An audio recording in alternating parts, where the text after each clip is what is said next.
ക്ലാസ്സിലെ കെമിസ്ട്രിയുടെ ആദ്യത്തെ ചാപ്റ്ററായ പദാർത്ഥ സ്വഭാവത്തെക്കുറിച്ചാണ് ഇന്ന് നമ്മളിവിടെ പഠിക്കുന്നത്. വൈവിധ്യമാർന്ന പദാർത്ഥ ലോകത്താണ് നാം ഇന്ന് ജീവിക്കുന്നത്. പദാർത്ഥത്തിൻ്റെ അടിസ്ഥാന സ്വഭാവത്തെക്കുറിച്ചാണ് നമ്മളിവിടെ പഠിക്കുന്നത്. പദാർത്ഥത്തിൻ്റെ അവസ്ഥ, കണികകളുടെ ക്രമീകരണം, അവസ്ഥാ പരിവർത്തനത്തിൽ ഉണ്ടാകുന്ന മാറ്റങ്ങൾ, ഊർജ രൂപങ്ങൾ ഇവയെക്കുറിച്ച് അറിയേണ്ടതുണ്ട്. നമുക്ക് ചുറ്റും ധാരാളം പദാർത്ഥങ്ങളുണ്ട്. ശുദ്ധപദാർത്ഥങ്ങളും മിശ്രിതങ്ങളും ഉണ്ട്. പദാർത്ഥങ്ങളെക്കുറിച്ച് നിങ്ങൾക്ക് നല്ലൊരു ധാരണ ഉണ്ട്.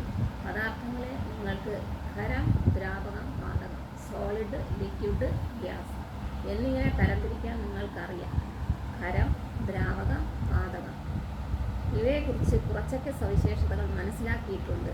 ഖരപദാർത്ഥങ്ങൾക്ക് ഒരു പർട്ടിക്കുലർ ഷേപ്പ് ഉണ്ട്, ഒരു പ്രത്യേക ആകൃതി ഉണ്ട്.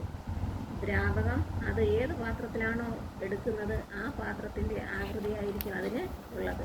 വാതകങ്ങൾക്ക് ഒരു പ്രത്യേക ആകൃതി ഇല്ല. എല്ലാ പദാർത്ഥങ്ങളും ചെറിയ കണികകളാൽ നിർമ്മിതമാണ്. All substances are made up of tiny particles. ഒരു പദാർത്ഥത്തിൻ്റെ എല്ലാ ഗുണങ്ങളും നിലനിർത്തുന്ന അതിൻ്റെ ഏറ്റവും ചെറിയ കണികയാണ് തന്മാത്ര, molecules. The smallest particle of a substance retaining all the properties of that substance is known as molecule. ഈ കണികകൾ എങ്ങനെയാണ് അറേഞ്ച് ചെയ്തിരിക്കുന്നത് പദാർത്ഥത്തിൽ? ഏത് രീതിയിൽ ക്രമീകരിക്കുമ്പോഴാണ് ഇത് ഖരാവസ്ഥയിൽ ആകുന്നത്? ഏത് രീതിയിൽ ക്രമീകരിക്കുമ്പോഴാണ് ഇത് ലിക്വിഡിലേക്ക് പോകുന്നത്? ഏത് അറേഞ്ച്മെൻറ്റ് കൊണ്ടാണ് വാതകാവസ്ഥയിലേക്ക് മാറുന്നത്? ഇതാണ് നമ്മൾ 8ാം ക്ലാസ്സിലേക്ക് പഠിക്കാൻ പോകുന്നത്. കണികകളെ പറ്റി നമുക്ക് നല്ലൊരു ധാരണ നമുക്ക് വേണം.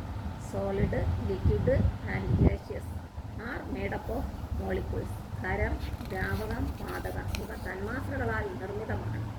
ഖരാവസ്ഥയിലേക്കും ദ്രാവകാവസ്ഥയിലേക്കും വാതകാവസ്ഥയിലേക്കും പദാർത്ഥങ്ങൾ മാറുന്നുണ്ടോ?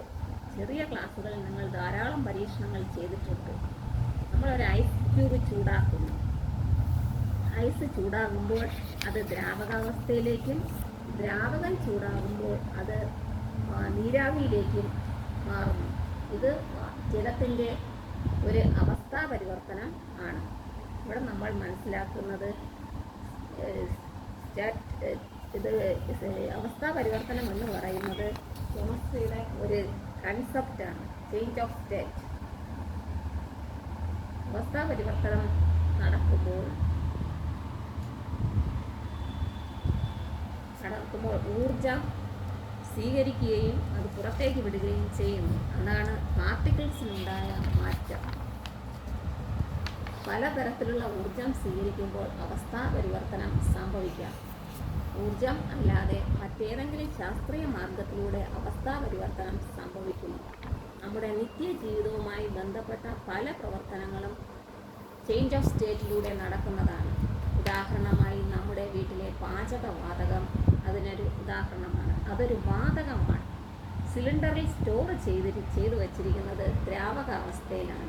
LPG, liquefied petroleum gas. ദ്രാവകാവസ്ഥയിൽ ഇത് സ്റ്റോർ ചെയ്തിട്ട് വാതകാവസ്ഥയിൽ നമ്മൾ ഉപയോഗിക്കുന്നു. ഇതൊരു അവസ്ഥാ പരിവർത്തനം എന്ന തത്വത്തിലൂടെയാണ്. സാധാരണ നമ്മൾ ഉപയോഗിക്കുന്ന മെഡിക്കൽ ഓക്സിജൻ ട്രാൻസ്പോർട്ട് ചെയ്യുന്നത് ലിക്വിഫൈഡ് ഓക്സിജനാണ്. ദ്രാവകാവസ്ഥയിൽ കൊണ്ടുവരുന്ന ഓക്സിജൻ അത് വാതകാവസ്ഥയിലോട്ടാണ് നമ്മൾ ഉപയോഗിക്കുന്നത്. ഇത് തന്മാത്രകൾക്കുണ്ടാകുന്ന ഒരു അവസ്ഥാ പരിവർത്തനമാണ്. അവസ്ഥാ പരിവർത്തനം ഇത് നമ്മൾ ഇതിനെക്കുറിച്ച് തുടർന്നുള്ള ക്ലാസ്സുകളിൽ നമ്മൾ പഠിക്കും.